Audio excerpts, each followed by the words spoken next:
where every clue hides a secret, and every secret has a story. Eleanor pushed the rusted gate. It moved farther than rust should allow, and a fresh scent of roses hit her face. Suspicion tightened her hands as she stepped closer and found the beds inside full of opened buds and a clear trail of footprints in the soft soil. She allowed Thomas, and the name left the house like a small warning. The gate made a thin, metallic groan, and the day outside was still barely light. Eleanor Harrow carried water pails and a worn locket. She carried duty the way other women carried aprons.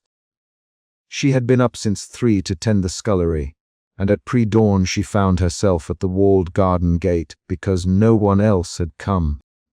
Within her first steps onto the path, she counted details with the steadiness of habit: the damp ridge of soil along the east bed, the smear of mud on the nearest stepping stone, the crushed stem of a young rose. Those particulars gave the problem shape. Someone had entered the sealed garden overnight, and the household would bear the consequences. She moved down the path, fingers finding the gate's cold iron. Her voice was low when she called again. "Thomas Reed, answer me." She left no questions in the line, only a request for presence and explanation. A footstep thudded behind her. Thomas appeared with his cap in his hand and mud on the cuffs of his coat. He blinked at the roses, then looked at Eleanor with a hard edge that made her think anger had come before Wordshue left the gate open. "Eleanor." She kept the accusation short. Her tone was the precise tool she had learned to use in this house. "There are footprints." Beds turned. Thomas wiped his palms on his trousers. He did not open it. "Eleanor." He did not look up. He only set his jaw and shifted his weight. His hands smelled of earth and crushed rosemary. Eleanor studied him for the signs that could prove a lie. His jaw flexed. His gloves had fresh clods stuck to the seams, and there was a thin tear at the hem of his coat's cuff. Suspicion hardened into a second feeling, doubt about whether Thomas meant to mislead or whether someone had used him as explanation. The gate stood ajar by a handbreadth. A single rose, bright as fresh blood, leaned toward the path as if seeking someone. Eleanor stepped forward and placed a hand on the rose's petals. The bloom was warm from some unseen hour. Dew had not yet formed on its edges. She crouched and saw a scrap of linen caught on the inner thorn, a torn corner threaded with embroidery. The scrap matched no apron she knew. She carried it to the house with her pocket knife, wrapping it in her handkerchief without thinking who would thank her for the thought. Sir Roland arrived before the sun cleared the chimneys. He stood in the doorway of the west wing, hands folded, eyes fixed on the gataport. He said without moving. The single word asked for facts and arranged them into a single worry: reputation. Eleanor met his eye. "The garden was entered, sir. Footprints in the beds. Someone planted or tended tonight. The roses are open." She placed the linen scrap on the hall table where the morning light could show its frayed stitches. Sir Roland's fingers closed on the pocket watch in his vest. He moved toward the gate with a gait that was polite and strained. "This household cannot afford scandal, Eleanor. Who else would be here?" "Thomas, tell me the truth." Thomas set the cap back on his head and looked at Sir Roland directly for the first time. "Sir Roland, I have kept these grounds for 30 years. I would not let a soul in without cause. I found the beds already tended. I found the gate wide when I came to check the drain at dawn." He it plainly, without flourish, and the cadence of his voice made Sir Roland's brow tighten. Sir Roland's eyes traveled to the scrub of mud on Thomas' boots, and then to Eleanor's hands, still holding the linen scrap wrapped in a handkerchief. "Inspector March will need to see this, Sir Roland." His mouth gave a small, controlled frown. "A neighbor claims to have seen lights around midnight." The arrival of Inspector March shaped the morning into a new plane of clarity. He was neither abrupt nor theatrical. He moved across the lawn with the professional quiet of a man used to watching and waiting. He set down a leather satchel, pressed gloved fingers to the gate post, and bent to inspect soil with a gaze that never lingered on ornament footprints. he said direction. Eleanor walked back to the path and pointed the lead toward the rose arch and the inner alcove. Some prints were smaller, some wider. Whoever went in walked carefully around the newly planted bulbs. She felt herself narrate the facts with stripped sentences. That had always been how she asked for trust in a house of stakes. Inspector March nodded and wrote in his small brass notebook, "Torn scrap, you said." He looked at the linen. "Hold it. Do not let anyone touch it." Elena placed the scrap in a cloth and set it on the hall table beneath the lamp. She could not explain why the piece of linen looked both ordinary and desperately specific. The embroidery was a violet pattern she had seen on Lady Ravenshaw's handkerchiefs. The name of Lady Ravenshaw had been spoken rarely since her death, and the air in the room changed when someone said it now, as if unjustified weight had shifted. The inspector questions that traded politeness for precision. When did Lady Ravenshaw die? When was the garden locked? Could anyone outside the household have a key? His voice pulled facts like a comb through hair. Sir Rowland supplied dates. Thomas supplied the routine of weather and work.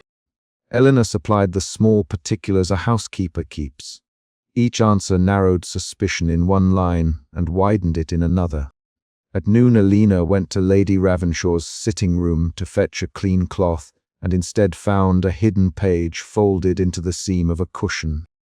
She turned the paper over with a thumb that trembled without her consent. The page held a short entry written in quick, slanted script. She read aloud because the room wanted words, and voices allow facts to exist. Between people. Midnight tomorrow with the gardener. Meet at the north alcove. Remember the sign I leave by the third rose. Bring nothing, bring no one. If you fail, I shall blame no one but myself. Eleanor felt a change move through the day inside her. Suspicion she had felt at the gate widened into a sharper, more personal betrayal. She knew Lady Ravenshaw's handwriting from the household letters. She had washed those handkerchiefs and folded those collars. The name Thomas Reed, the gardener, sat concrete on the page and sounded like a worse thing than rumor. Her hands closed on the paper until the edges dug into her skin. She carried the page to the study where Sir Rowland sat with Inspector March. Thomas stood near the doorway with his feet planted and his fingers working a thread at the seam of his glove. Read this. Eleanor and laid the paper on Sir Rowland's lap. Sir Rowland read, then his face turned from pale to rigid. A midnight meeting. He pressed the paper flat with both hands. Who kept the house that hour? His voice did not break, but it found anger easily. Thomas did not look away. Elena found the page in the sitting room. He said, "I swear I never saw it before.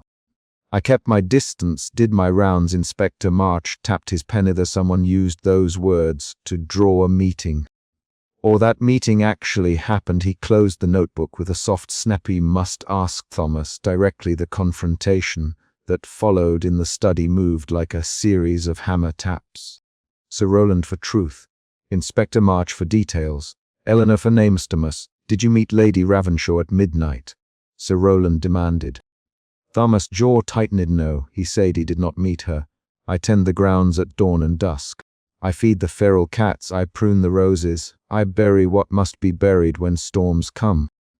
I did not go into the house at midnight." Sir Rowland pressed forward. "Then why does this page name you? Why would she write with the gardener unless?" Thomas' hands went to his pockets. He drew out a small packet wrapped in oilcloth and set it on the table. He did not speak for 3 beats. His voice dropped gravelly and slowly. "Have kept secrets for Lady Ravenshaw. I tended things she told me to bury. I watered what she told me to keep hidden. I never let anyone else know." Eleanor felt her breath shorten in the precise way of someone meeting a new danger. Her body moved before her mind finished. She reached for the oilcloth, fingertips brushing. "Thomas' knuckler, show us," she said. Thomas unwrapped the packet. Inside lay a length of embroidered linen torn from a handkerchief, and a small metal token tied with a pale ribbon. The token bore Lady Ravenshaw's initials. He placed each item on the table and looked up with a face that had been smoothed by grief and hardened by choice. "He found these last week near the arch. I buried them in a place I thought no one would find. I meant to keep them buried. Sir Roland leaned back, as if the breath had been taken from him. Where would you bury them? He asked. Thomas answered, simply because she told me to. The garden kept some things and some people. She me to keep them hidden until she said otherwise. I did as I was told. The room shifted with accusation. Sir Roland's voice rose once, and then was reined in by habituated evidence.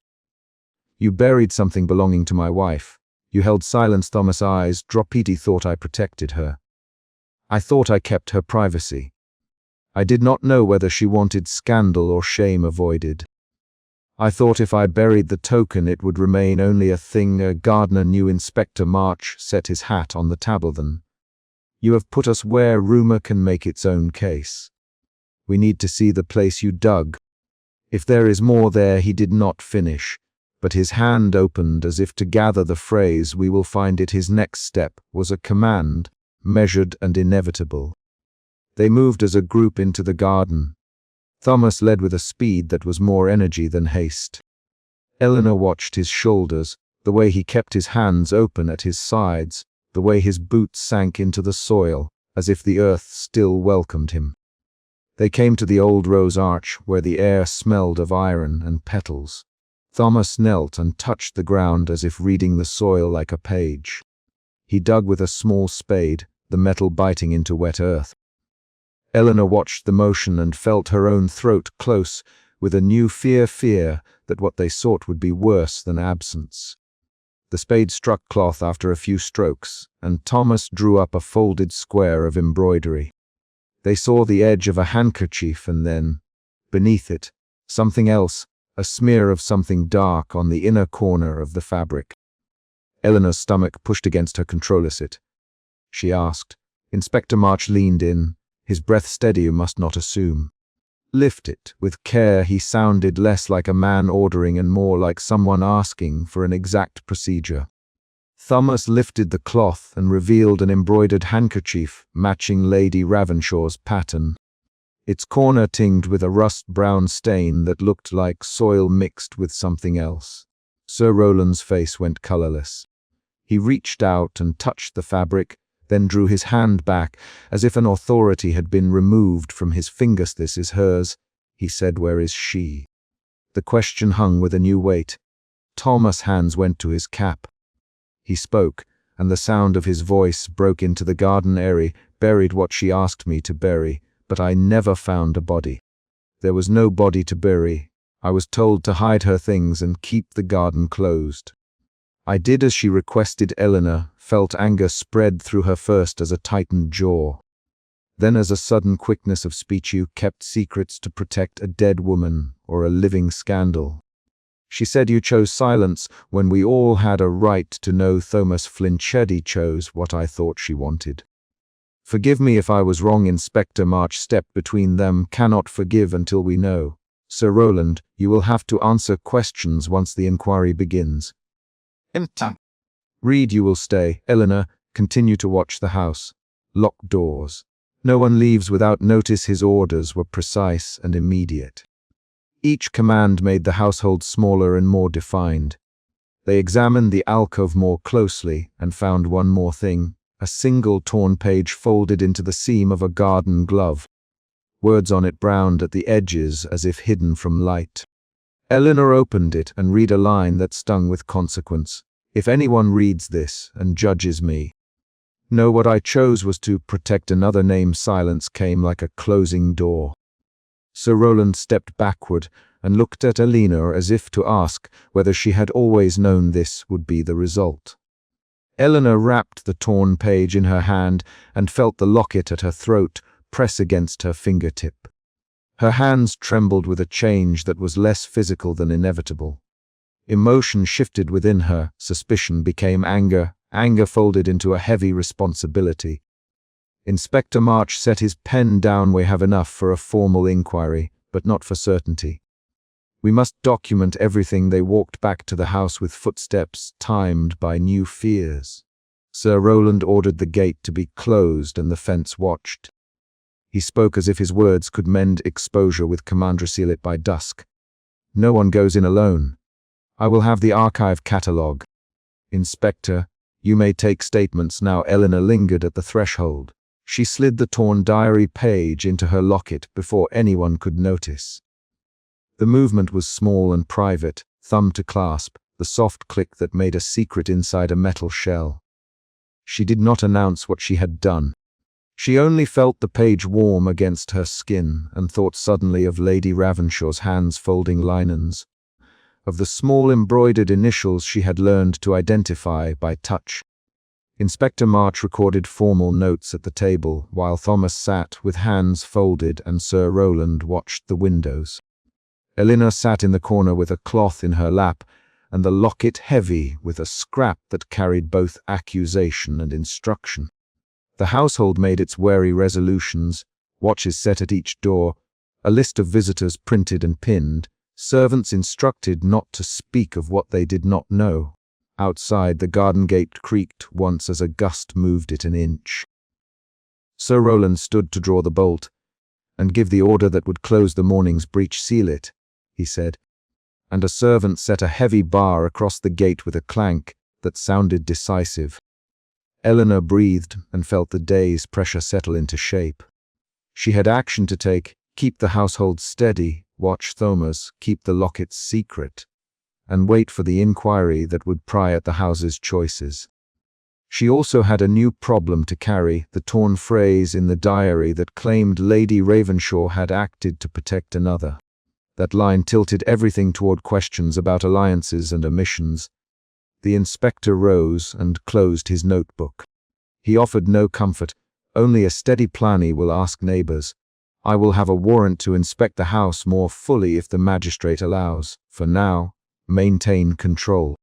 If you find anything else, tell me at once. Sir Rowland nodded and moved to the window, where he could see the gate and the newly bowled roses. Thomas remained near the stove, hands warmed in a posture of a man who had carried cold for long years, and who now carried a different kind of cold inside. Eleanor fingered her locket through her apron. The torn page lay safe against her skin. It was a small thing that had become the measure of what they all might lose or find. They ended the afternoon with a plan that sealed much and promised little. Inspector March left with a list of names and a requirement to return. Sir Rowland ordered the gardeners to work under Thomas' direction, and insisted the household double the night watch. Eleanor made a note to check the sitting room cushions again, and to count the handkerchiefs she washed that evening. When the last visitor had gone and the dusk began to pool against the eaves, Sir Rowland the steward to close the garden gate and set the bar. The servant did so with an exacting click. Eleanor lingered on the path, feeling the firm metal under her palm. And then she slipped the torn diary page further into her locket and breathed until the rhythm of the house calmed her. Outside, somewhere beyond the garden wall, a neighbor shuttered a window and looked toward the estate. Inside, the household had shifted into guarded watchfulness.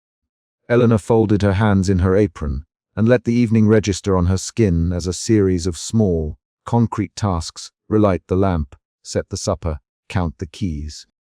She knew the inquiry would come, and with it questions Thomas could not answer without betraying what he had been told to protect.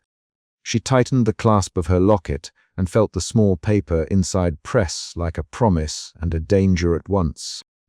The last sound before they locked the night was the gate's bar settling into place. It made a single, solid note. Eleanor watched the iron and felt a new resolve, not born of slogans but of action. She would keep the household steady, she would watch Thomas with clear eyes, and she would wait for the next discovery that might shift blame into truth. When Sir Rowland ordered the garden to be resealed, she did not speak. She only slipped the torn diary page deeper and turned away to do the work that would keep the house upright for as long as it could stand. The day ended with an order given and a secret kept. Both landed as concrete things on the table of the house. Eleanor yanked the flour sack aside and a torn, inked page fell into her palm while a pair of mud-streaked gloves thudded onto the pantry floor. Suspicion tightened her hands as the page fluttered. The handwriting was the same slanted script she had seen once by candlelight in the housekeeper's ledger. The scent of roses rose clean and sharp from the gloves. Someone had been in the walled garden after midnight. The locked garden had bloomed, and now there was proof inside the servant's pantry. She pressed the torn edge against her thumb to steady the smear of ink. Eleanor Harrow set the gloves on the rough wooden table and did not fold them. She moved with the careful economy of someone who had spent years moving between rooms that required both patience and speed. 2 nights earlier she had opened the rusted gate and stepped into beds full of opened buds. She remembered the soft prints in the soil and the name that had left the house like a breath. Now the house had given her another trace. Eleanor glanced up. Dawn was thin light through the pantry window. She kept her voice low. "Thomas," she called. The name landed on the linoleum and stayed there. Her suspicion directed her steps to the back corridor, where the potting shed smelled of damp earth. She found Thomas Reed wiping his palms on his trousers, the oil-streaked gloves hanging at his belt. He looked twice at the torn page in her hand, and then away. "Thomas, Eleanor, keeping her words plain, did you leave these in the pantry?" Thomas hesitated. He set the gloves down. He avoided her eye. "Snow, Miss Harrow, not mine, ma'am." His hands were a little slower than usual, thickened by work. He spoke with the gravelly cadence of long days outdoors. Eleanor held out the page. "Whose handwriting is this?" Thomas took the page with a careful thumb. He read a single line and let out a sound that was not quite a laugh. "It is Lady Ravenshaw's hand, by God. But that does not mean she walked the beds last night." He folded the page as if folding would hide what it said. Suspicion loosened and then tightened again in Eleanor. She remembered the ledger from the household office entries that recorded private visitors years ago. She had shelved that ledger and closed the door. Now a torn page with Lady Ravenshaw's flourish and a pair of wet gloves claimed the present. Eleanor put the page in her apron pocket without letting Thomas see the name on the inked line. They walked together toward the potting shed. The house had an unspoken rhythm when people traveled from pantry to shed, muted footfalls in the corridor, one careful knock before the study door, a half-turn at the stair landing. Sir Roland met them in the corridor in a coat that had not seen the garden in years. He stopped them with a single look. "What is happening here, Sir Roland?" He folded his hands until the knuckles pallid. "Eleanor," Thomas explained plainly. Eleanor felt his demand like pressure on her chest. She chose words that would not widen the breach he already carried inside her. "I found a torn page from an allocation ledger in the flour sack and gardening gloves on the pantry floor. The garden was opened 2 nights ago. There are fresh footprints in the beds." Her voice did not tremble. She kept pace with the facts. Sir Roland's eyes moved once to the window and back. He checked his pocket watch and did not speak. "Show me the page." He said no when Eleanor handed it over. He read only the final comma of a sentence and folded the paper with fingers that had once signed official letters without shaking. "This is Lady Ravenshaw's hand," he said, with something close to the trim R Eleanor had been holding in reserve. "It should have been locked away with her papers." Thomas stepped forward. Then Sir Roland, "I swear I have kept to my bed most nights. I tend the grounds. If someone asked me to keep a secret years ago, I kept it for her sake." His voice was rawer than the earth. Sir Roland's jaw tightened. "You keep secrets, Thomas, but not when they endanger the household. Who else knows this handwriting? Who had access?" Thomas straightened. He would not tell the name. He stood with the posture of a man with dirt under his nails who had learned that some words made things worse. "Cannot say, sir." The refusal landed as an act, not as a plea. Eleanor felt suspicion shift toward irritation. She stepped between them. "Will be methodical," she said. "Inspector March will be here." The name was both a restraint and a promise. She had already sent for him. She had placed the house's needs before rumor. Inspector March arrived in the late morning with a stack of papers folded in a satchel. He moved through the front hall without haste, his coat smelling faintly of citrus soap. "Good morning," he said to Sir Rowland, quick and precise. Harrow, he set the satchel on a chair and opened it to reveal a report. There was a sighting at 2:30. A figure near the outer wall. A carriage noted turning away. "I have the registry from the photographer in Old Street." Elena listened as lines of ink moved the household into a different posture. The inspector's ledger and his slow questions turned worry into an investigation. "Who saw this?" Sir Rowland demanded. "Mrs. Beckett at the stables. She gave a clear account of a cloaked figure. She gave this time and a direction. She could not identify the face." The inspector tapped the ledger, "But the movement matches the window of the potting shed. Someone knew how to move without drawing attention." He looked at Thomas, and then at Eleanor, who has held the key to the garden in living memory. The question made the air between them small. Thomas again did not answer with a name. Sir Rowland folded forward, scanning the faces of his small household as if trying to count loyalties. They went out to the garden together after the inspector finished the ledger. The beds had been tended. The soil had been turned, and there was a small disturbed patch where something had been dug up and left again. Eleanor knelt and traced the soil with a fingertip. The earth stuck to her nail. Beneath loosened soil a tongue of rust glinted. A small rusted key lay half buried. Eleanor pulled it free. The key was small and finely made, far more delicate than the heavy gate key.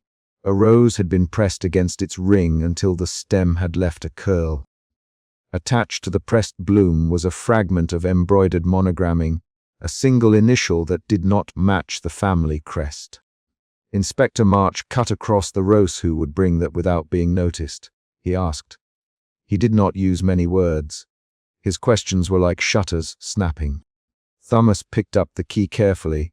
A slow, deliberate movement. "He have seen that initial before," he said in Lady Ravenshaw's private notes. "She kept a roster of visitors for reasons I never understood. She kept some names out of the ledger and some within. The initial, it belongs to someone she called M. Long ago." Thomas' mouth set hard. "He kept it hidden because she asked me to." He looked at Sir Rowland. "He kept it to spare her memory." Sir Rowland's composure finally showed a crack. "Thomas," he said, voice low, "why would she ask secrecy for that initial? Who is M?" Thomas put his palms flat on a bench and let his head hang slightly. He spoke as if leaning into the weight of his answer. "A woman. A visitor. Not part of our name. Not of our house. Lady Ravenshaw protected that visitor with her life. I protected her wish because Lady Ravenshaw trusted me." Eleanor's mind moved with sharp angles. The key did not belong to the gate. It belonged to something kept closer, something Lady Ravenshaw had chosen to hide. The fragment of monogram made the circle of suspicion wider. It included people outside the family. It suggested a guest who had been protected by those who served the house. They returned indoors. Sir Rowland led the way to the study and closed the door with hands that barely trembled. There, in the study, the accusation rose open. "Thomas," Sir Rowland, voice stripped of form, "you betrayed us. You let someone into the garden, and you lied about it." Thomas met the look without flinching. "He did not betray the woman who trusted me." He answered, "If I kept a secret to keep her safe, then I did what I swore. I owe Lady Ravenshaw that much." He had a stubbornness in him that was not showy. He kept his gaze steady until it hurt. Eleanor watched both men. She watched the lines set around Sir Rowland's mouth. She watched Thomas' hands, the way they rubbed a callus on the thumb. She felt a shift beneath suspicion into a protective caution. Her choice was not only to reveal a fact. Her choice could break a promise that had mended some private hurt. Inspector March produced a small ledger from his satchel. He opened it to a page with cramped entries and a neat heading, "Visitors, Private." He pointed to Thomas' name written in a careful hand beneath the entries. "This ledger contains entries recorded under Lady Ravenshaw's household years ago." He said, "It lists visits under initials. Thomas, your name is here with an initial. You were recorded as an attendant to private visits." Thomas' face did not change color. The knowledge shifted the household's axis again, from trespass to relationship. Sir Roland's anger tightened like a wire. Why was my gardener entered in a private roster? He demanded. Thomas breathed as if through a mouthful of Lady Ravenshaw and trusted me with tending the beds that she loved. She trusted me with some evenings when she walked with a companion. She me to cover visits when necessary. I did as instructed. I am not asking for understanding. I only say I kept to what she wanted. He sounded both defiant and wary. Eleanor felt an emotion move through her that was almost pity and then moved into a stubborn resolve. She could see the choices laid plain. She could see Sir Roland's duty like a paper shield. She could also see Thomas' oath binding him to someone who could not answer now. Night came with a cold wind when they returned to the garden for the confrontation that could not wait another hour. The moon sat shallow above the wall. Eleanor carried the packet Thomas had promised to bring when he said he would answer fully. A sealed bundle wrapped in oilcloth. He had refused to open it inside the house. Now, in the moonlit border of roses, he pulled the packet from his coat. Thomas. Sir Roland, give it here. Thomas held the packet away. It is for the truth to show itself on the beds, not in the study. Let it be here. He worked his fingers at the knot, and the rusted wax surrendered with a dry crack. He unfolded a dozen pages tied in twine, and a single sealed envelope with Lady Ravenshaw's crest. The envelope had been opened and then sealed again poorly. Sir Roland moved to seize it. Give that to me, he demanded. His voice came quick, shorter lines now. He took 2 steps and Thomas stepped back with equal speed. The shove was small but Roland, do not, Eleanor. Her voice had a firmness that came from a place of care. She sought to keep a physical fight from beginning in the garden. Sir Roland's hand hovered over the envelope, as if he could take the history of a household by muscle. Thomas set the pages down on a bench and then reached for the envelope, the motion slow and deliberate. You will hear her words if you will listen, he said. He did not sound like a man asking for mercy. He sounded like a man fulfilling an obligation. Sir Roland's hand caught the envelope before Thomas could finish. The movement toppled a small stack of pages. A sheet slid free and the inked line blurred in the moonlight. Words spelled out a confession of affair and a plea for secrecy. The paper spelled a name that matched the embroidered initial on the pressed rose, Margaret. Sir Roland read the name and his face went ash. He stepped forward and Thomas stepped in front of the pages. You would guard her memory. Sir Roland, you let her live with a lie and now it spills over my house. The argument unfolded with rapid exchanges. Eleanor kept them contained with short, precise sentences. Thomas, what did you guard? Sir Roland demanded her evenings. Thomas answered her requests. Her wish not to be judged after she died. He turned to Eleanor. Do you know how she would have wanted this handled, Miss Harrow? Eleanor's throat tightened, and she spoke plainly. She that some things be kept to the hands that tended the house. She that her roses be left to those who loved them. She did not ask that a lie be told if it harmed the living. She looked at Sir Roland with level eyes. You have a right to know everything, sir. But you also have to decide what the knowledge will do now. The 3 of them argued in short lines. Sir Roland accusing, Thomas defending, Eleanor trying to steer the words into workable choices. Inspector March stood a little back and watched the exchange like a man watching the gears of a clock. He intervened at the right moment. Enough, March, we must record facts. The packet contains names and entries that alter the motive for why someone would come at night. We cannot base a judgment on feelings alone. We need to file a report and understand who else knew of these meetings. He pushed his notebook towards Sir Roland. If you control the release of this, you control the consequences. Eleanor watched the men with a careful eye. Her emotional state shifted from suspicion to a cold practicality, to preserve the house while protecting a fragile truth. She weighed the ledger, the key, the pressed rose, and the torn page she still carried in her apron pocket. She felt the pull of duty, the pull of compassion, and the weight of a promise to a dead lady who had once asked for privacy. The inspector's ledger revealed one more surprise. A registry entry listed a recurring visit recorded under the name of a photographer who had worked in Old Street. The photographer's ledger included a notation: Margaret, evening sittings, 3rd floor, back door. The 3rd floor had been off limits for years. Eleanor realized then that the house contained an attested room that had been used for private meetings. The revelation shifted understanding again. The bloom in the garden was not mere romance. It had been a small rebellion kept by those who served the house and by a woman who had refused to submit her life fully to the family's ledger. They returned inside before dawn. The household rearranged itself as light came. Inspector March recorded what he could in a slow, efficient hand. Sir Rowland sat at his desk and folded the packet into a drawer without sealing it. Thomas walked to the back stairs and leaned his forehead against the railing for a long moment, then went to scrub his hands in the scullery. Eleanor stood in the doorway of the breakfast room and opened the locket that hung from her neck.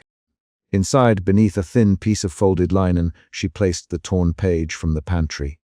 She did not show anyone. She pressed the page flat with a fingertip and felt the slight ridges of ink. That small private act changed what she would do next. Inspector March folded his notebook closed. He looked up at Eleanor's. Harrow, he said, you found the original trace. You have a sense of how this unfolded. Will you give me your account?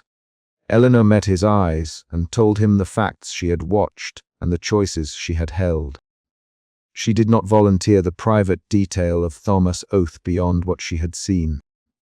She plainly that she had found the torn page in the flour sack and the gloves in the pantry. She explained where the key had been found and who had produced the packet by the moonlight. The inspector wrote and did not look surprised. He one more question: do you intend to reveal everything to Sir Rowland, or do you intend to keep back parts to prevent further harm? The room held its breath. Eleanor's decision moved through her like a small, tangible thing. She had been the household's keeper. She had held other people's secrets in the neat folds of her apron for years. She could imagine how the revealed name would splinter the household's social bindings. She could imagine how the truth might not comfort Rowland but instead harden him. She answered with a short decision: "I will tell what affects the safety of the house. I will not volunteer what will only wound the dead." Her voice contained a steady determination rather than a rhetorical flourish. She had chosen to protect a portion of the confession to spare collateral damage. Inspector March nodded and packed his ledger. Sir Rowland rose and moved to the window where the garden could be seen. He turned and looked at Eleanor with a face that was both relieved and unreadable. "Eleanor," he said, "keep the house tidy. Keep the beds tended." "Thomas," he paused, as if choosing a phrase for a man who had kept his hands in the soil. "Thomas, you will remain employed." For now Thomas inclined his head. He did not say thank you. His shoulders eased in a way that let Eleanor see the exhaustion under his weathered skin. Dawn brightened. The household resumed its routines with an altered tempo. Eleanor folded clean linens with steadier fingers. She set the torn page back into the locket and pressed it closed with the thumb that had traced the ridge of ink. She stepped to the study door and, with a small, decisive motion, closed it semi-quietly behind her. The packet remained in the drawer. The ledger had been noted. The garden had given up its visitors for now. The chapter did not resolve all its questions. There were names in the ledger still to trace, a photographer to summon, and a third-floor room to be unlocked. But a choice had been made. Eleanor had decided to protect some of Lady Ravenshaw's secrets while allowing the household enough truth to stand together. She stepped away from the study and paused at the threshold of the pantry, listening to the kettle begin to hum. A carriage wheel scraped on the gravel outside. Eleanor turned. Someone had come to the gate. The sound cut the morning like a prompt. She drew her apron tighter and walked toward the front hall. The page in her locket warmed against her chest as she moved. The day had given answers and questions in equal measure. She would meet whoever stood at the door with facts.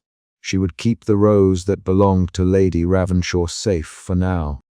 Emotion-root suspicion drove Eleanor's first steps and choices. It shifted into protective caution, then into pragmatic resolve.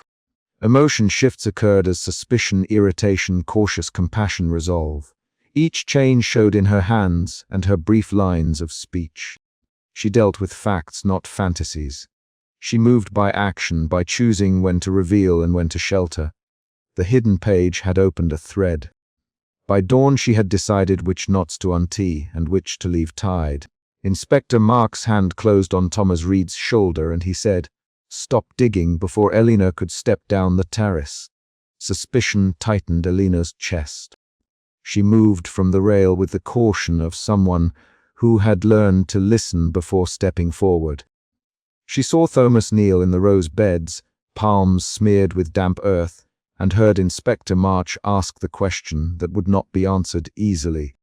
Eleanor's first reaction was to reach for the locket at her throat, a small, automatic gesture that steadied her hands and kept her from calling Thomas' name too soon. She had not expected a confrontation at that hour. The garden lay under a thin blue of pre-dawn. The beds that had surprised her a day before showed new disturbances where someone had worked the soil. Eleanor had kept the house, where she served with practical attention. She counted china, straightened collars, and kept keys where they belonged. Those routines gave her a line of certainty now. The thought of an explanation, soil turned by the gardener under the family's orders, rose, then sank when she watched Thomas flinch as March bent to search the earth. Thomas Reed. March, voice low and hard, "What were you doing in the beds before first light?" Eleanor heard the question like a stone dropped into a pail. Thomas wiped his hands on his trousers in a motion she had seen 100 times, one of those habitual acts that tell a stranger more than a practiced answer. He looked up at March with a face weathered by wind and silence he was tending. Thomas answered, economy in each word. The roses were open, and Eleanor stepped down from the terrace. Her footsteps on the flagstones were small and deliberate. She had watched 2 mornings earlier, when the rusted gate had given under her hand, and the scent of roses had struck her with a force that did not belong to a locked garden. That memory, the gate yielding, the smell of rose oil and wet earth had made her start asking questions. Now she moved into the light between the beds, keeping her mouth closed so that her presence would not change the shape of the moment too soon.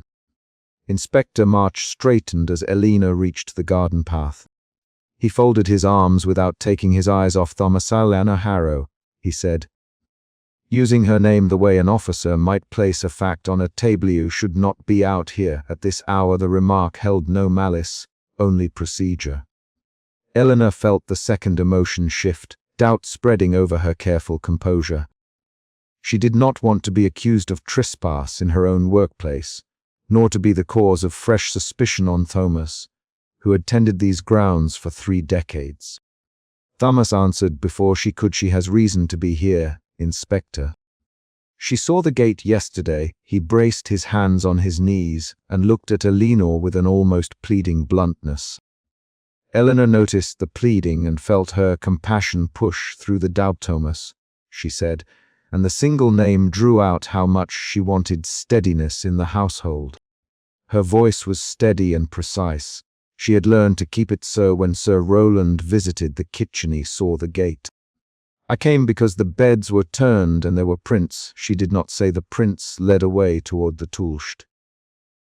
She let that detail arrive with the next actions. March crouched and ran his gloved fingers across the turned soil.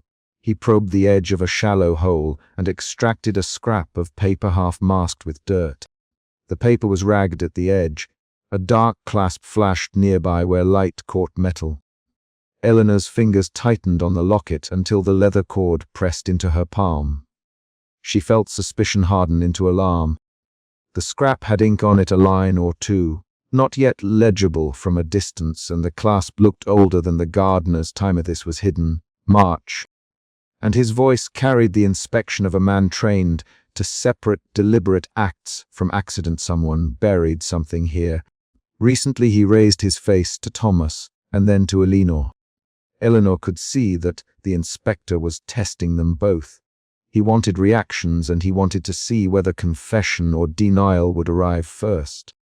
The third emotion shift came when anger flickered across Sir Rowland's face as he strode onto the terrace. Sir Rowland's arrival was a different kind of motion, a quick, controlled approach from the house that carried authority. He did not run. He did not shout. He reached the terrace and set his hands on the rail.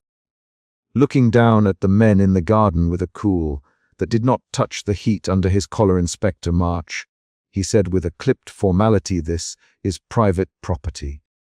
I must insist that whatever you find remain within proper bounds." Eleanor watched Sir Rowland's lips set into a line she had seen when ledgers went missing or when letters arrived from distant lawyers. March did not look away. "Sir Rowland, I am acting on a report of unusual disturbance in a locked garden.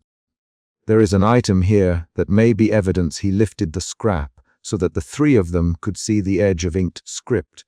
Sir Rowland's hand flexed. Eleanor heard him say, "Do not rummage where my family's privacy is at stake," and the words landed with a forced politeness. He moved in a way that sought to quiet the investigation rather than to answer questions. Thomas pushed himself up and stepped between the inspector and the terrace's Sir Rowland. He said, voice low and rough, "These beds belong to the house. If the house tells me to tend them, I tend them. If you ask me to keep something buried, He stopped because Sir Rowland's gaze hardened. The gardener's hands trembled minutely as he reached instinctively for the sheath at his belt where the brass shears lived. Eleanor saw the trimmer and felt a protective impulse cross her ribs. Sir Rowland's reply was short. "Thomas, step back." He used the name as one might use a lever. The tension tightened. Thomas hesitated, and Eleanor read the man's body like a ledger, years of repeated duty, an accumulation of withheld facts.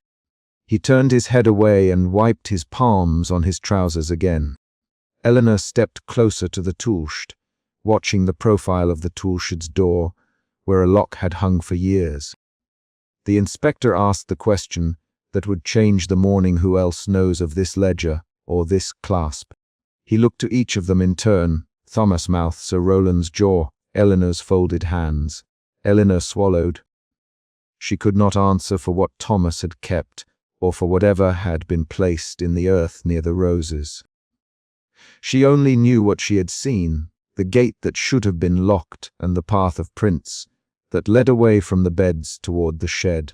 Sir Rowland's voice rose an inch. "No one has my leave to dig in the family's ground for curiosities. This is an affront to our dignity." He reached for the terrace door as though opening it would close the matter. Eleanor watched his hand, and the sight of the antique signet on his finger-worn gold, polished by centuries of an inherited life, reminded her that the house had its rituals, and that those rituals were what he believed he protected. March produced his small brass notebook and tapped the page with the tip of a penma. "Ravenshaw, I will need access to the toolshed and the grounds. If you refuse, I will secure a warrant. I would prefer this not become public." The inspector's tone was quiet. He offered both a path and a threat. Eleanor felt anger flare in her chest at the thought of legal papers dragging the household into public scrutiny. She also felt the movement of resolve, a private shifting in her that would lead her to the shed when the argument had left the terrace. A standoff unfolded with formal words and cold politeness. March stating procedure, Sir Rowland refusing to surrender ground, Thomas folding into a withdrawn silence.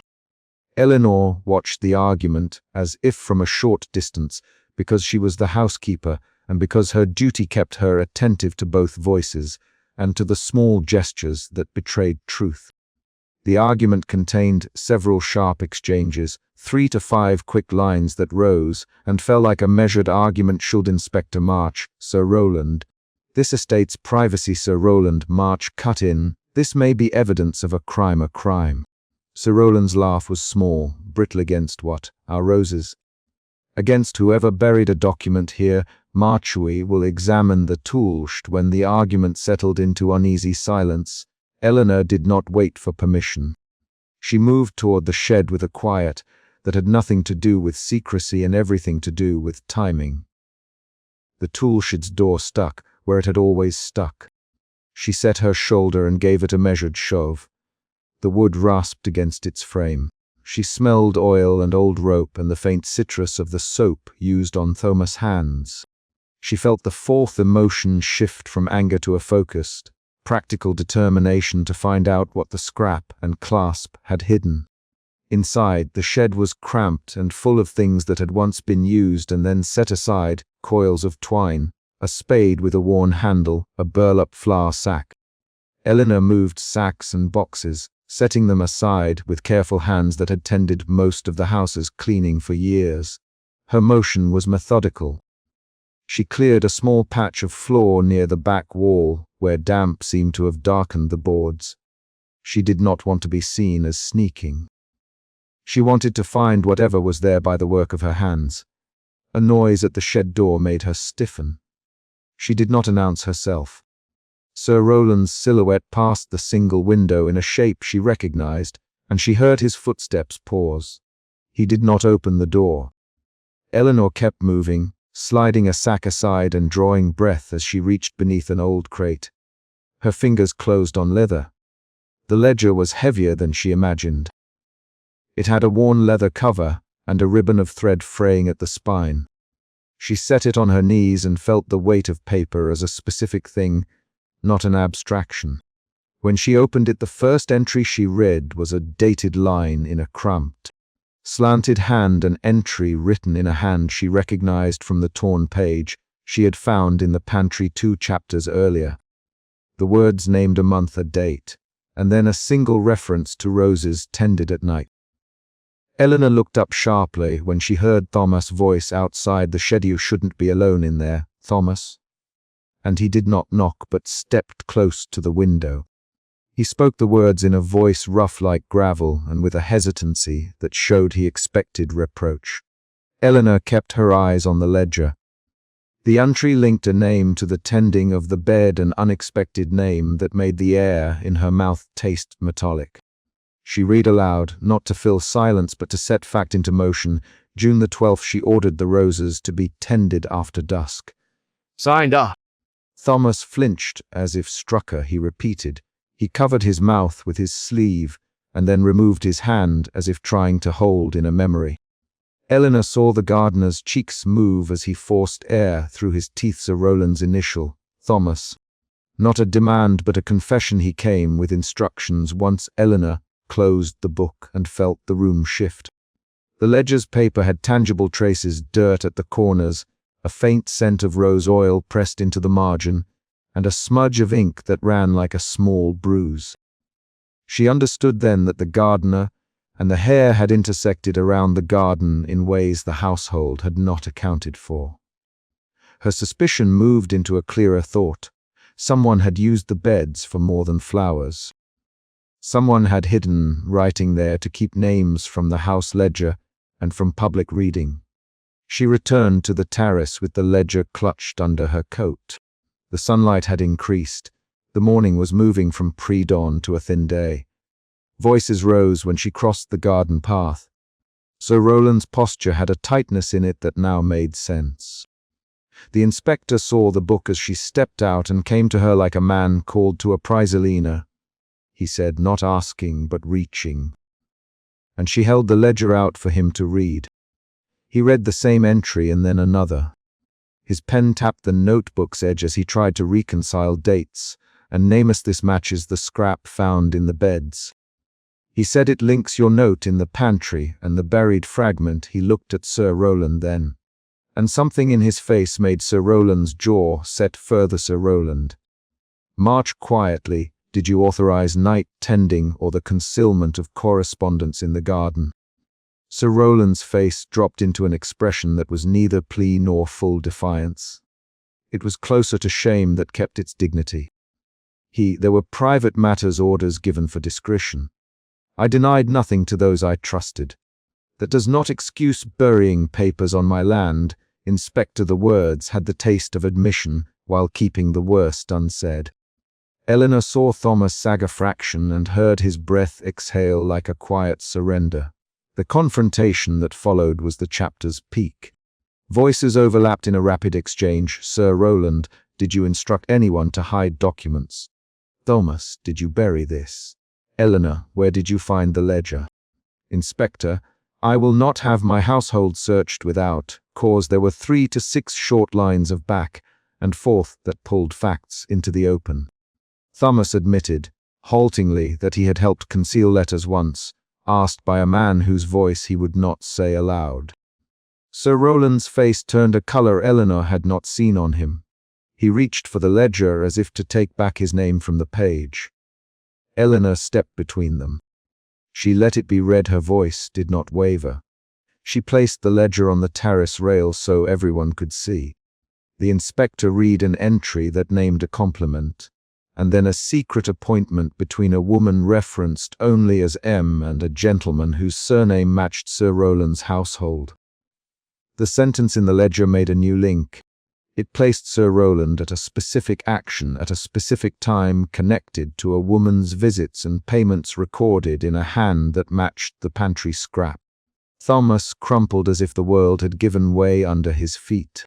He folded his hands over his mouth and spoke in a low voice. I kept her secret because she trusted me. I buried things because she said the garden was safer than men. The admission reframed what everyone had thought. Eleanor felt a sudden, raw shame wash through the household, not only Sir Rowland's shame, but Thomas, whose loyalty had forced him into concealment. The revelation changed who each of them appeared to be. Sir Rowland's reaction was not a long denial but a constrained account. I sought to protect my sister's name. She was fragile and the press would have ruined her marriage prospects. I asked Thomas to help with discreet messages.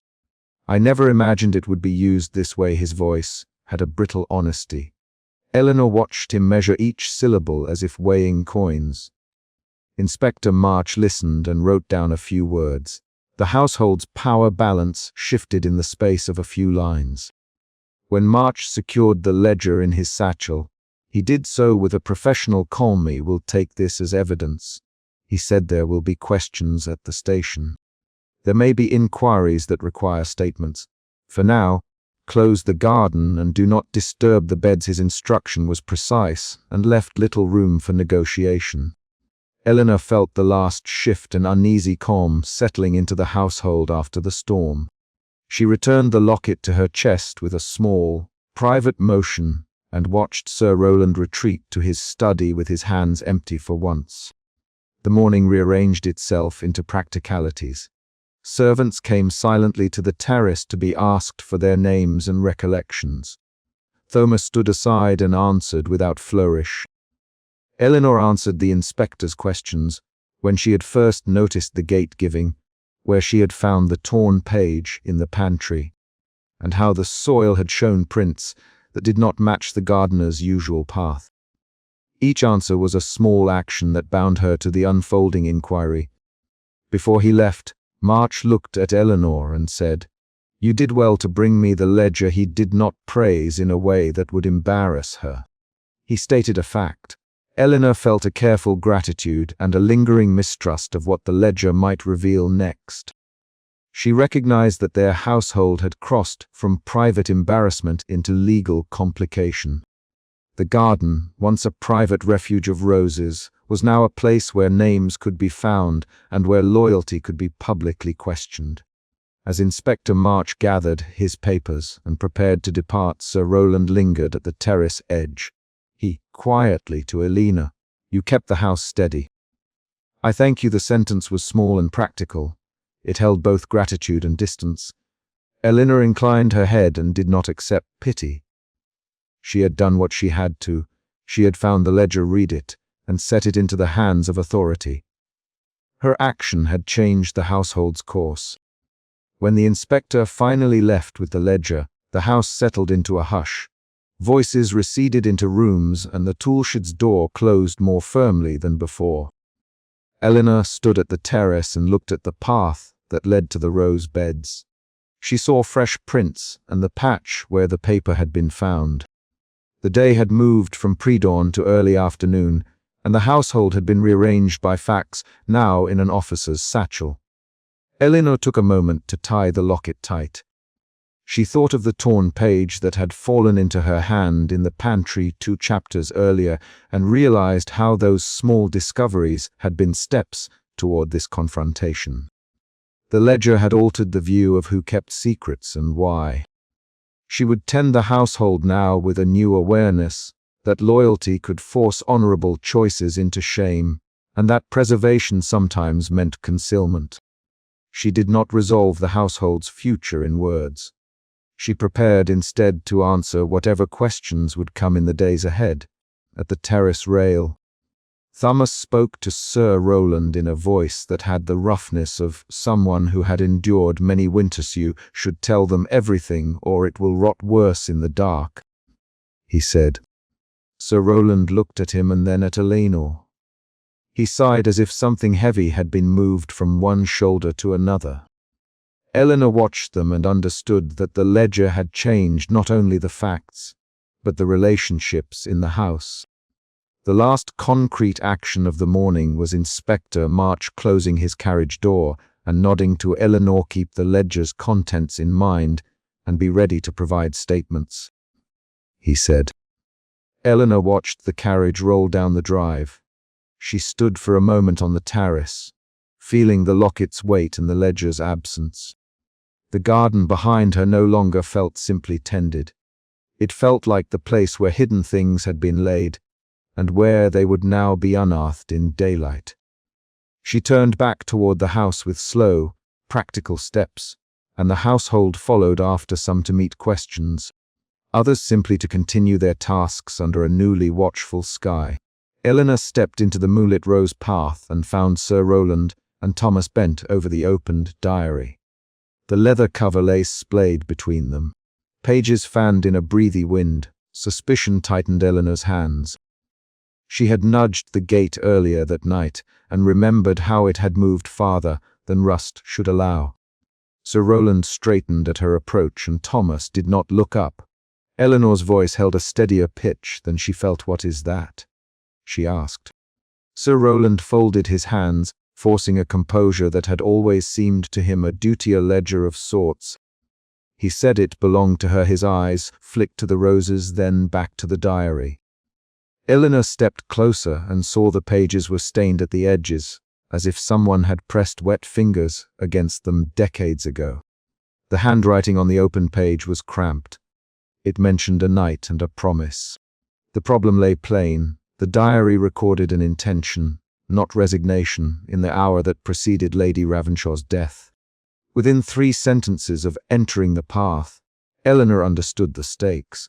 The garden's bloom and the diary pointed to a choice made the night Lady Ravenshaw died. If the entry named a person or a decision, someone in the house might have to answer for it. She did not let her mind float to abstractions. She brushed soil from her skirt with the back of her hand. Her palms were warm where she had held the gate earlier. That warmth now felt like an accusation. Eleanor had preserved the household's dignity for years. Tonight she would decide whether dignity required silence. Sir Rowland cleared his throat. "Eleanor," he said, "slow. You should not have come out here alone." Go back inside. Eleanor's shoulders did not obey. She had kept house for the family since before Sir Rowland's hair turned grey. She knew the sound of his measured voice when it tried to hide something. She also knew Thomas Reed's hands. They belonged to the soil. They belonged to the garden. Thomas folded the diary shut and then opened it again, as if the motion controlled him. He had dirt under his nails and a smear across his palm. "It's been here a long while. He said he found it when I cleared around the U." Inspector March's footsteps answered from the terrace. A precise tread that belonged to someone who measured facts by the length of a room. He appeared in the doorway like a punctuation mark and crossed to stand behind Sir Rowland. "Explain," he said. His notebook hung at his side. He did not draw it yet. Eleanor felt the room of the garden with her bones. The yew shadowed the stone bench where they gathered. The rose petals around them shone white beneath the moon. The garden that had been locked since Lady Ravenshaw's death now bore aloud tangible evidence, pages, prints in soft soil, and the signature of a night that had not been accounted for. Inspector March, whose handwriting is this? Thomas tapped the page with a thumb, precise, as if the page could answer. He saw this script once before. Thomas in the housekeeper's ledger, by candlelight. The slanted vein in the tass. I've seen it. He glanced at Eleanor. You saw it too, Miss Harrow. You remember the ledger? His voice held a thin insistence. Eleanor nodded once.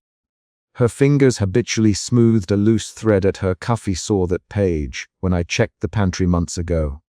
The torn leaf with ink still damp in places. I thought it had been dropped from a ledger long misplaced. Her words came quick. She placed the torn leaflet on the diary's open page. The handwriting matched. The inspector's eyes moved among them with a patient skepticism. Then, we have evidence linking the diary to things found inside the house, he said. Damned footprints in the beds, the gate that moved, the torn page. These are not separate. They are one chain. Sir Rowland's mouth tightened. This is a private matter.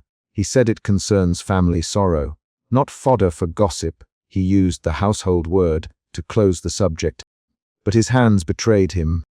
His signet ring drummed a muted rhythm against his palm. Eleanor's first emotion cracked from suspicion into guarded doubt. She had entered the path convinced something deliberate had occurred. Now she listened to the voices and the measured steps, looking for the moment where certainty would shift to proof. Private or not, Inspector March replied. Someone has written an intention into a diary. That intention may explain more than sorrow. The line hung between them. The roses rustled like small things clearing their throats. Eleanor felt a rise of cold in her chest, an alertness that was not fear but a tightening that meant she would act instead of retreat. Thomas stood up. He pulled at the leather cover with a careful edge and found a folded paper tucked inside the back. He unfolded it in quick, nervous motions. There's a letter. He said it was folded into the binding. The garden produced another fact. The letter's initials were visible where the ink had bled through. 2 characters, brushed together. Eleanor read the initials without naming them aloud. She had learned to let the evidence speak first. Sir Rowland's jaw moved. He stepped forward and palmed the page as if by touch he could reclaim order. Give it here, he demanded. His voice lost its veneer. Shame smudged his restraint. Inspector March set his hand on Sir Rowland's wrist. No, he said, not yet. We need to document this. We need facts. He turned to Eleanor. Miss Harrow, did you find the torn page? She described the flour sack, the torn leaf falling into her palm, the gloves hitting the pantry floor. She recalled the smell of flour and the brown arc of a glove landing. She described the handwriting she had seen in the ledger months ago. Each image she gave was concrete. She did not narrate feelings. She offered things that could be verified. While she spoke, Thomas stepped back to the rose beds and traced a toe through the soft soil. He lifted it and left a gap. Footprints, he said. 3 sets. In and out. One small, one like mine, and one heavier. They all head toward the gate. He sounded tired in a way that was not only from labor. Inspector March crouched to look. He measured the space between prints with a practiced eye. The prints are recent enough. He said. Weather hasn't erased them. Whoever moved through here did so after the soil softened. That points to someone knowing when the beds would be unguarded. Sir Rowland swallowed. No one would want to harm her. He said. No one in this house would. Sir Rowland. Eleanor interrupted, and the sound she made had no accusation in it. It was a demand for truth. The diary says named intention. That is part of the proof. Names matter. He inhaled and his shoulders sagged for a moment. Elena, the name that appears is not one we can simply announce. You must understand. Inspector March closed his notebook with a soft click. Say it, Sir Rowland. Tell us now. He hesitated, the breath leaving him like a small resignation. Then he spoke in a voice that broke around its edges. It is my name. The confession struck the group, like a new reality. Eleanor's second emotion shift surged from doubt to a blade of disbelief that sharpened into anger. Her hands went to the diary to steady it, but she did not touch until she inventoried the room of reactions. Thomas turned away and dug his heel into the soil. His jaw worked. Roland, he said, the name a small, raw thing you knew. You would protect her, Sir Roland closed his eyes. He did. I thought I could protect her by keeping certain matters quiet. I thought shielding the family would repair what could not be undone. I lied to myself. Inspector March's fingers moved to the notebook now. He recorded the admission. Why hide it? He asked. Why the secrecy? Sir Roland's hands tightened because the consequences would have ruined us, because I feared the scandal would scatter servants and tenants, because I thought shame could be contained in silence. Eleanor watched him. She felt the accusation tint her voice, but she did not permit it to dominate what she needed to learn. Did she name someone else? She asked it in the entry. Sir Roland opened the diary again and pointed to a line with a trembling finger. The handwriting spelled a name followed by a plan, not to yield, but to act. Alina read it aloud. Crisp, she wrote she would go to the gate at dusk to meet a friend. Eleanor, she wrote she feared a decision and would keep one made if it meant protecting another. The sentence revealed a twist. It shifted the group's understanding of Lady Ravenshaw's actions.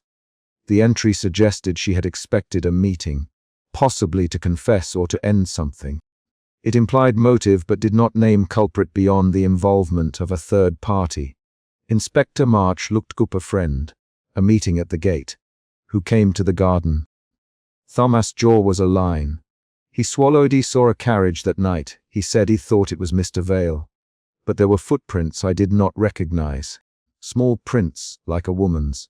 They were hurrying, a new detail unspooled.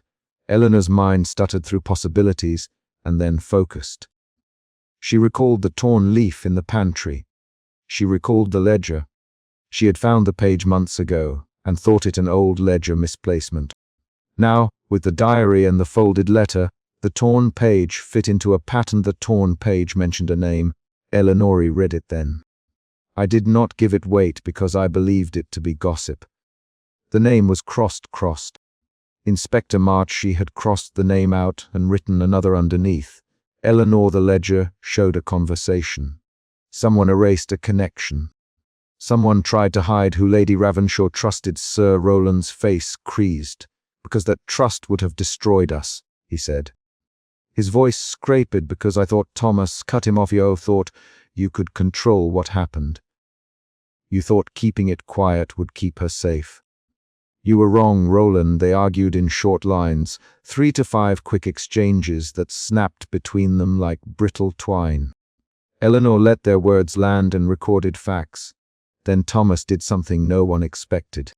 He sank to his knees by the yew and thrust his hand into the hollow at its base. He brought out a small keepsake wrapped in oilcloth and a folded letter. He hid this years ago. He said she me to keep it. Eleanor rose and reached for the cloth. Whose initials are these? She asked. Thomas unfolded the paper with fingers that trembled. The ink inside had a signature.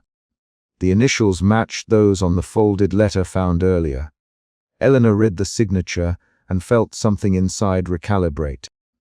A mid-chapter cliffhanger opened when the letter's last line was revealed, an instruction and order that implicated a presence in the house that none of them expected. Before she could finish the sentence aloud, the terrace lantern threw a sudden stripe of light across the path, and a shout came from the gate. Someone had come. The shout sliced the night. All voices stilled. Inspector March spun toward the sound. Who goes there? He called. Elena stepped between the men and the gate.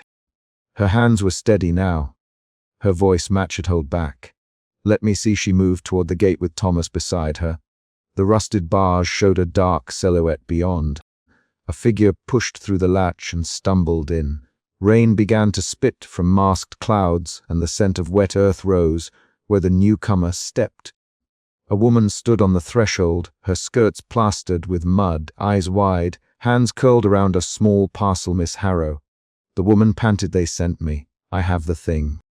I brought it back. Eleanor felt a sudden shift, suspicion bent into alarm, and then into a cautious relief that did not last. The woman held out the parcel with shaking fingers. Eleanor saw the courier stamp and a name she recognized from earlier accounts of visitors. The parcel contained receipts and a map of meetings, and an envelope addressed in a hand Eleanor knew. Inspector March moved to intercept the woman who sent you. He asked he do not know his name, she said wore a cloak. He spoke in a low voice. He to return the things if trouble came. He left me the parcel in exchange for 2 sovereigns. Sir Roland looked at Eleanor, and then at Thomas. Who else knew of these meetings? He asked. His voice was raw now. Thomas stared at the parcel, and then at the footprint. Someone staged this. He said someone moved the garden to look like what they wanted us to find. Eleanor felt something else rise inside her, a determination that had been seated under suspicion. She would not allow the house to be rearranged into a trap. She put the parcel down on the stone bench and opened the envelope in full view of everyone. Letters fell into the moonlight. Bills, notes, a pressed flower. At the bottom, a short scrap of paper named a location and a time, and then an instruction that matched the diary's record. The scrap did not name the final actor, but it did show coordination. It showed someone had planned a meeting and left a paper trail to make it appear as intent. Inspector March read aloud, voice steady, the words that mattered most. Bring what we discussed. If trouble comes, let the garden show our truth. He looked up. Someone wanted the garden to show that truth. But whose truth? Sir Roland's face went from pale to sallow. He stumbled backward and leaned on the terrace railing. Did not plan it like this. He said he only Thomas cut Hymanly what? Only tried to hide it. He spoke with a short cadence, each word a small hammer. Eleanor intervened. Thomas, stop. Roland, tell us the exact thing you know. Speak plainly. He closed his eyes and told them what he had not told before. He spoke in concrete images. A letter slipped under a teacup, a carriage arriving, a woman in a dark cloak who left hurriedly. He named decisions he had made.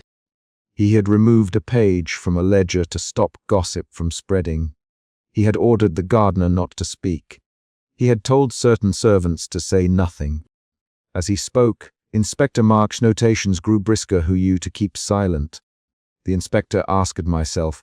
Sir Roland, he told myself that preserving the estate mattered more than the truth. I thought I could manage consequences by keeping things from those who would judge us. That admission changed little and everything. It did not point to a murderer, but it narrowed the field of intent to someone with access and influence.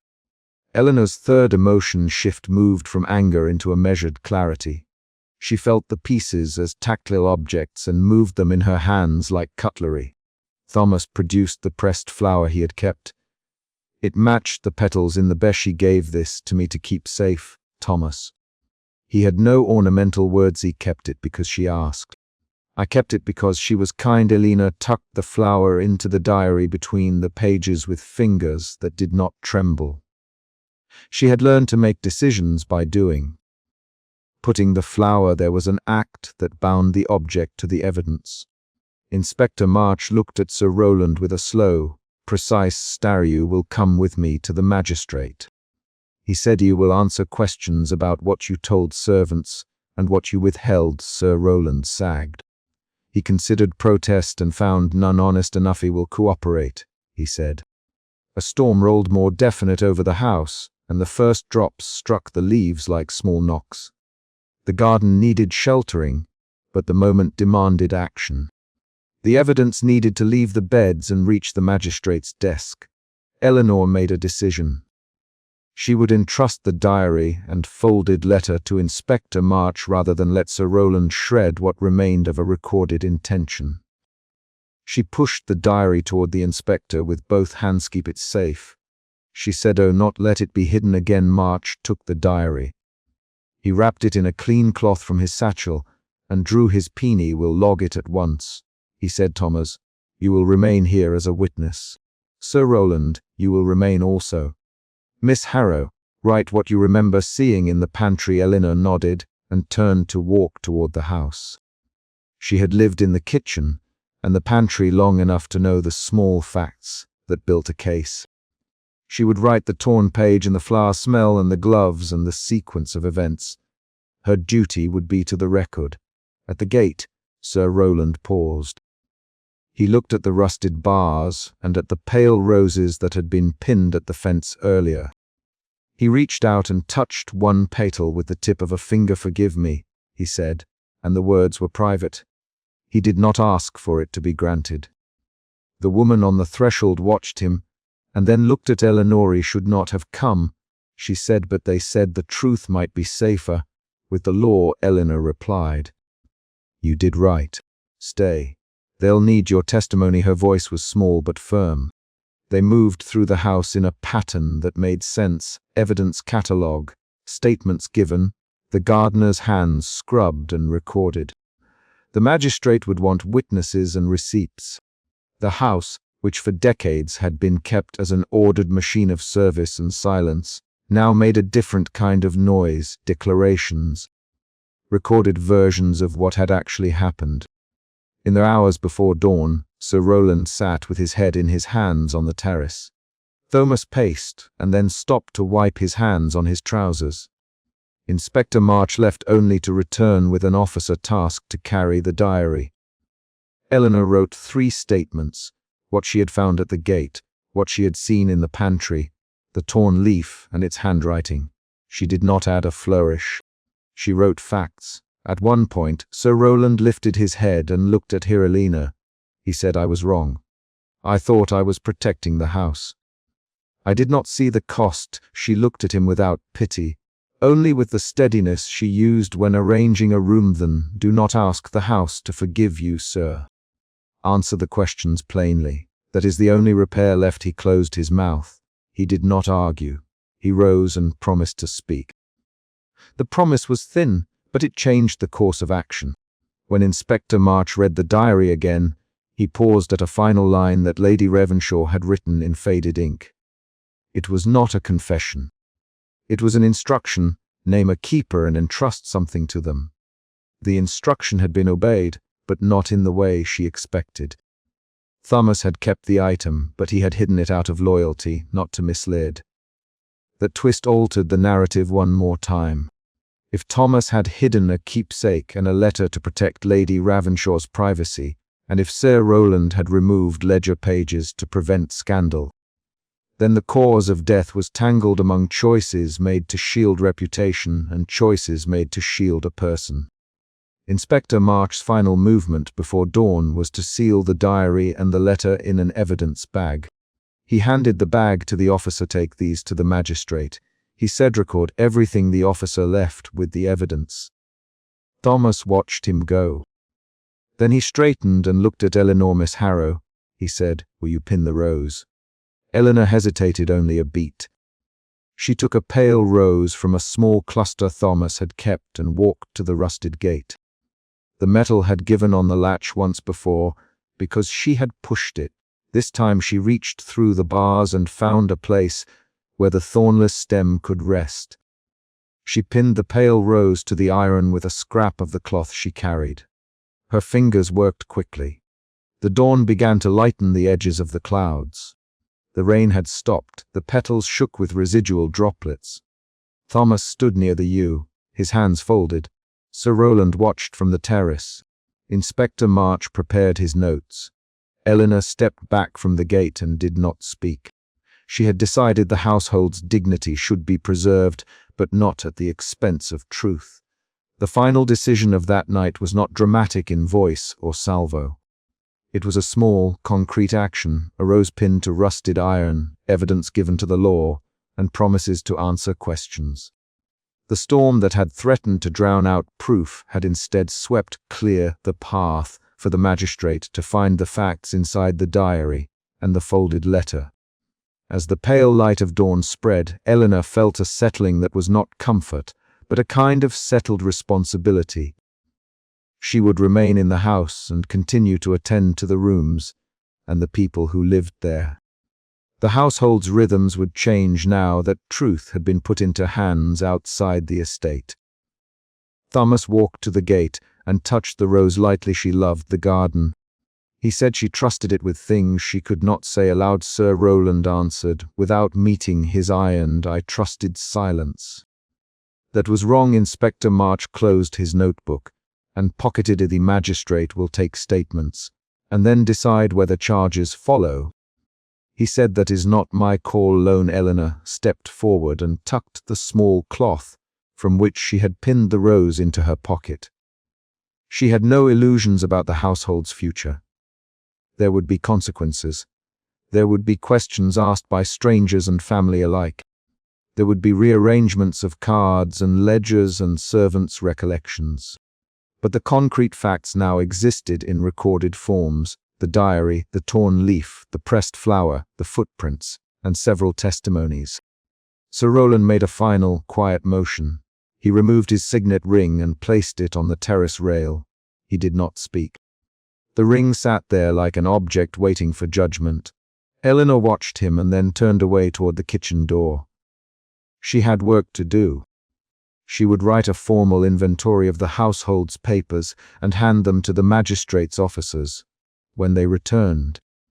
She would also make sure the gardeners could tend the roses now that the beds were no longer a secret stage. Thomas accompanied her partway. Miss Harrow, he said, thank you for not letting it be hidden. She accepted the thanks with a small nod. Her hands smoothed her apron. She would preserve what needed preserving, not lies, but the dignity of people who had lives tangled with decisions.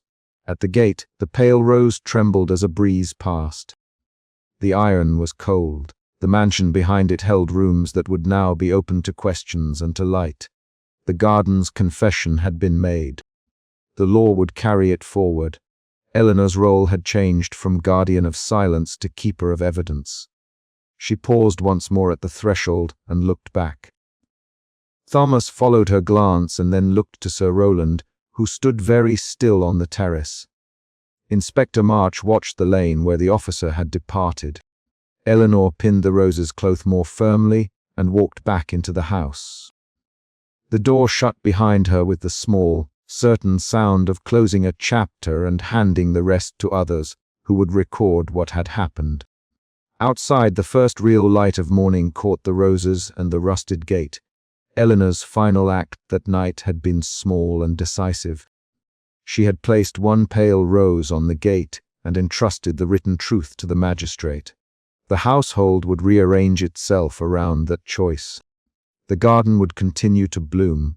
The law would decide culpability, and Eleanor would keep watch over the rooms she had always tended. At dawn, she set the last item in order, a neat list of the things she had found, the pages she had read, and the people who had been present. She left the list on Sir Rowland's desk where it could not be disregarded.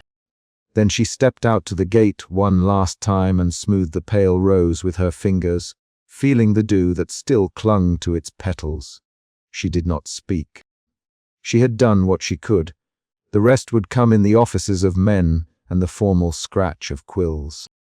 The garden's confession had been made concrete, and she had pinned a witness to the rusted iron. The gate held the rose, the diary had left with the officer, and the household moved toward an uneasy order, shaped by truth and the decisions of those who had made and sheltered secrets.